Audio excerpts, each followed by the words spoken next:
Hello once again, everyone. So, decided to take the opportunity because I realized that I did a video on some new acquisitions just before, the world ended, and figured, hey, I've been using a lot of them. Why not talk about how they're holding up, check in with them after a lot of practice since there hasn't been much else for me to do. So, starting off, we'll go ahead and start with these Hutton style sabers I got from Hanwei. Now, I got these originally because I wanted to have some gymnasium style sabers, a light saber that pretty much everybody could spar with as long as they're wearing, decent gear, like mid-tier gear or full gear. And there's a couple different options out there. There's, of course, you can get some from Purple Heart that are quite nice. One of my guys has one of those. There was also the Cold Steel version of these. I went with Hanwei mostly because of the price point, and I'm still quite pleased with them. They've held up very well. There's no rattling in either of the guards. They've not taken any sets or things of that nature. There's definitely some nicks on the blade, for sure, but honestly, nothing that I wouldn't expect from a saber. The guards, meanwhile, have held up quite well. Again, some decent nicks on the dominant side, but overall, no rattling, no shaking. They've been, ton of fun. Quite a few of my guys have sparred either me or each other with these, and I'm quite a fan. You'll also be seeing these in one of the upcoming moveset breakdowns, but I would say that considering their relatively low price point and how well they've held together, if you're looking for just a cheap training saber to use, these are pretty good. I certainly do not believe that anyone would allow them in tournament just because of their thinner edges and their relatively sword-profiled tip. But, for just friendly sparring or, bringing to an event to work on stuff or something along those lines, I don't think anyone would have a problem with it. But overall, like I said, these Hutton-style sabers from Hanwei, I think they're pretty good. So if you're looking for some of those, these might be worth consideration. Now, the other sword that I got kind of at the beginning of all this was this Kingston Arms side sword. Now, the reason I got this was, at the time, WMAW had just finished a little bit ago, and Adam Franti was talking about hopefully getting to do some Pike Square stuff and a little bit more of a Meyer focus in the coming, 2 years after. And I also saw the Myers Rapier demo bout at the cocktail hour, and I was infatuated. I was like, I want to learn how to do that. So I was looking for, something that would substitute, not quite a Myers Rapier, but something close. So I went with a bit more of a side sword. And honestly, you could do either. The techniques work exactly the same. I went for this one because a couple reasons. Number one, the price point was pretty good, as was the availability. Number two, I like the hilt design of this a lot. That particular sort of almost star, big, thick ring is my favorite hilt, really. And, it attracted me for mostly that reason. And so to have a training blade where you could have that hilt, I was instantly interested. Overall, I've used it a couple times. I've used it mostly for solo training. I have fought with it, though, and I have fought against it because one of my guys also got one as soon as he saw mine. And so we've sparred against each other with them, and I would say they're a little bit beefy. Not bad, but, it's got some decent weight to it, so you need to be a little bit gentle in some of the cuts. It's not terribly flexible. I mean, it will flex for sure, but I took a thrust just directly into the sternum with this, even though it was turned over, and that wasn't very pleasant. I've been stabbed quite a few times with training blades over the years, and that was probably in top 10. I didn't really enjoy that. So that is definitely something. But as a training weapon, more than a sparring weapon, so if you're focused on controlled sword fighting, I think this is pretty good. I have heard some complaints about the guard being of a softer material, and it certainly is. This top ring was bent a little bit out of place, and I just used my hand and pulled it back.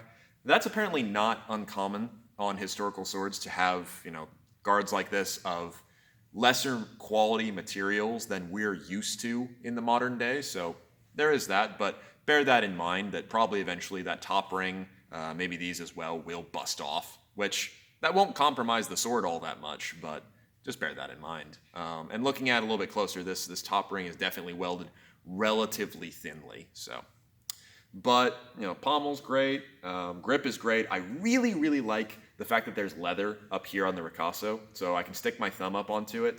And not that I couldn't do that normally, but I don't feel as bad because a rusty thumbprint doesn't appear because there's that leather there, so that's a nice detail.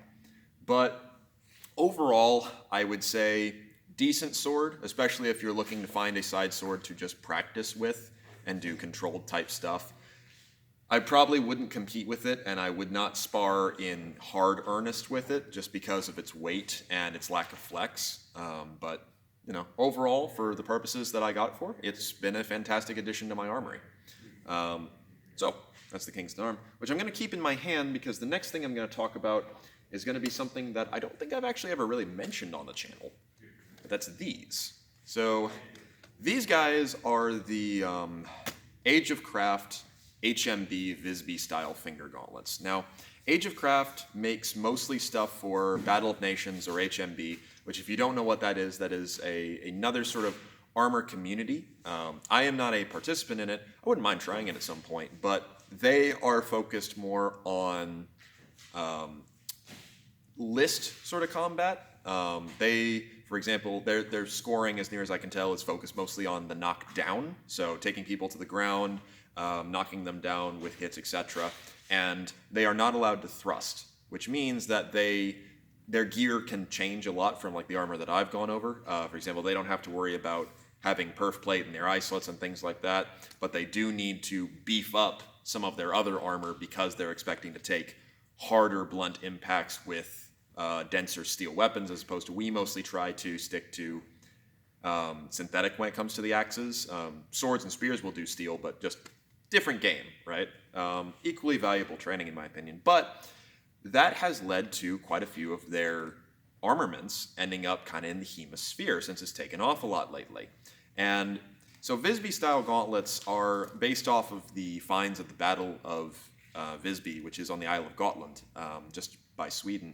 And what's unique about Visby is that a lot of the armor was just rolled into the mass grave along with the people who were wearing it. So it's a great find archaeologically.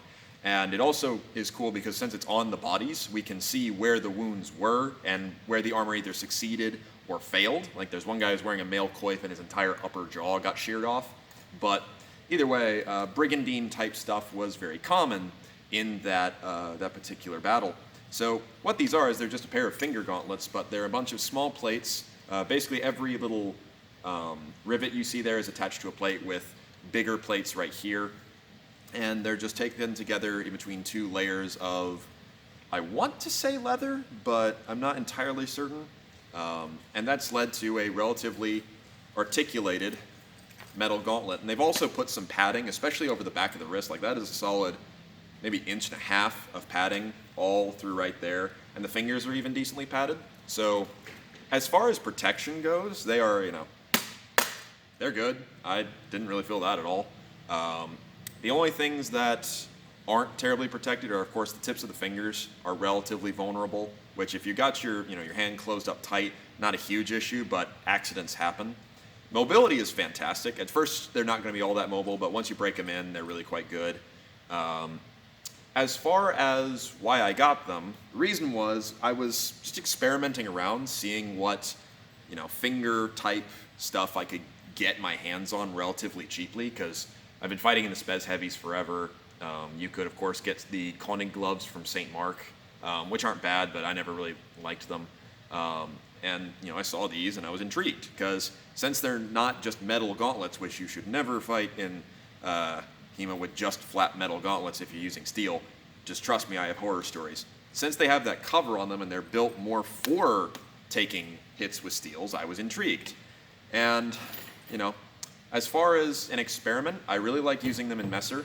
They even fit quite comfortably in something like a side sword like this. That's a very comfortable fit, and I can use my finger around the ricasso and all that great stuff, so no problems there. However, the review I gave on them when I first got them, and people were asking me about them as well, they're good gauntlets. I would only use them in sparring, in a friendly context. I'd never spar someone I didn't trust implicitly. I'd never spar someone competitively, and that's mostly what I would use these for. These are for those moments where I'm not worried that someone is going to just belt my hands any opportunity they get, where I'm more focused on, finding someone on we're both trying to improve via technique or work on something, because for that reason, they're fantastic because they're protective, but they give me a little bit extra mobility and they keep my hands a little bit smaller than the heavies do. Not that I can't do most things in heavies, but it is night and day, especially how much you can cross your hands in these. I will say in regards to, like, my school does a lot of the armor as worn stuff. We do a lot of armor. These are also not bad for that because they are armor, so I count them as gauntlets. And so some of my guys have gotten them as their in the school hand protection and also use them during those games, and they've been pretty popular in that regard.